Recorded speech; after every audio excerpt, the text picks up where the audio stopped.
Hello, it's Kim and Polly. And we're just going to do a little rummage around in a word that we don't want to get too ranty about, do we? But we do. Well, we'll try really hard not to rant. And maybe once you might surprise you, because we don't particularly like the word hope. And I know people go, oh, you've got to have hope. And when you go, actually, I don't like the word hope, people look at you askance, don't they? They do. So, do you want to kick off as to why you don't like the word hope, Polly? Yeah, there's something about hope that is so false. I mean, there is the expression false hope. Mm-hmm. But hope seems to me to be about something that's kind of from outside, and it's kind of thrown in as a possibility. But I know when it's about hope. I hope I'll win the lottery. I hope the weather will be nice tomorrow. There's nothing about true belief, faith, likelihood. It's a kind of hanging something on a fiction, so almost a lie. So being strong here, not quite ranty, but No. I pull back. I feel myself really pulling back from the whole concept. Yeah, when I'm being a bit terse, as I know I can be, I say hope is something we've got no agency. So yes, I hope I win the lottery. I hope you have a nice birthday. I mean, so I've got no, It's not grounded in any kind of reality or action, or anything. And it's sort of a feel-good throwaway, Yeah. It's a virtue signalling statement that I know we have lots of those in our era, but this hope has been a long-standing one. A writer that we like, he talks about Stephen Jenkins. He talks about living hope free. So what else? So what is there?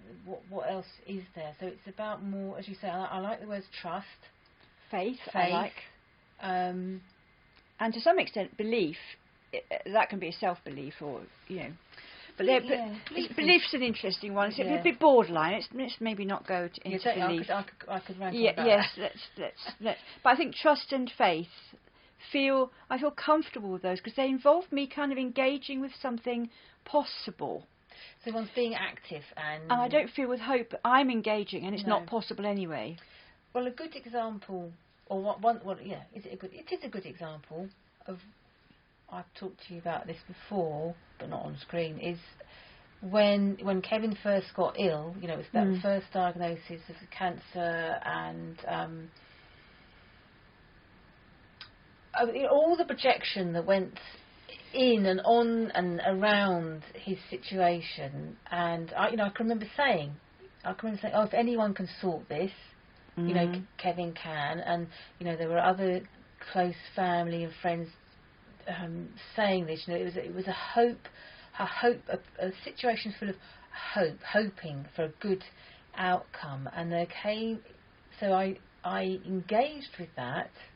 On the surface I engaged with that, but internally it didn't land, and there was sort of uncomfortableness, and it fell away, because partly there was a moment I thought, actually this is putting too much of a load on this person who's ill, to this expectation that we hope you're going to get better. So I thought, well, where does it's almost like, oh well, look, we've all done that. Hope you get. Yes, there is a detachment, isn't there? Detachment. So the load was too much, and there was also just a very, my sort of deeper soul voice was going, no, this isn't a useful way of engaging with all the things that are happening, and. If I really fast forward to then, him dying and then being left with the children, I've had moments of reflection. I thought, wow, if I had stayed in that hope zone, so therefore not really engaging with the reality that what was galloping towards us, I can only imagine how angry, dismantled, destructive my life. And for the children. And for the children, because I would have just sort of gone, well, it shouldn't have gone like that, And they would have been carried along with it because they were children. Yes, so I'm very grateful that I ditched hope. And someone got very near the end. They got. They didn't get angry with me, but they said, "You must have hope for him." And I said, "No, I said no, I don't have. I don't have hope." And it popped some bubble for them, but that wasn't my. It's interesting because people do assume. I think there's quite a lot in hymns, isn't there, about hope? I think. Is there? I think it's one of those words that's used kind of, thrown out there rather a lot, And I think if you don't have it, people do look at you askance, and I don't think if it doesn't feel comfortable for you, it's not useful. And I think other things are useful, and hope has no place. It is a throwaway term. It's an empty concept. It is not based on anything that any of us can really engage with. So I just see it as a word that I don't use it. I don't write the word hope. I try really hard not to actually say it. Well, I hope so. I might say that as a confirmation, or somebody says, "Oh well, I hope it will be sunny tomorrow for my child's whatever." And on a non-engaging chit-chat conversation, I might say, "Well, I hope so too."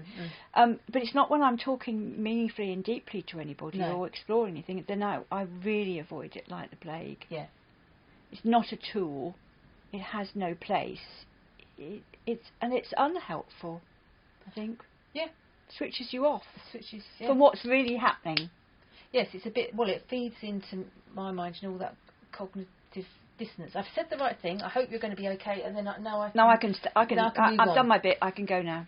Yes, there is a bit. There is, and also, how can you take a conversation further when people say, "Well, there's always hope"? It's like they are shutting you up, aren't they? But then if you explore the opposite, if I haven't got hope, what have I got instead? And does that mean I'm hopeless? No. Hope-free. Hope-free is a much better term, isn't it? And then I have, I want to trust to what I can actively engage with, and I want, and I will have faith that I will do the best you can. Best I can. Yeah. And the outcome will be the best it can be in whatever place we're in. Yeah.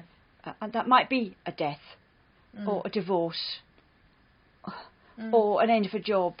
It might be all those any or all of those things, but it could still be the best way of handling all those things and going through it. It's not, as you say, hope-free, not hopeless. I think it is it's a challenging concept, and I think it is glib. Glib, I like that. Oh, I can see it on greetings cards. You see it. Oh, there's nice little flowers, the pink and pea powder blue. And people do have been accused of not having hope, and that means I'm giving up. Ah, well then there's all those territory of those words like acceptance and surrender. Yeah, so I think we should talk about those next time. Yeah. It leads quite well into those, doesn't it? It does. So thank you. Yeah, that's why we don't have the word hope. That's us hope free for this afternoon. So we hope you don't like this, but we trust that you will have gained a lot from it. All right, thank you.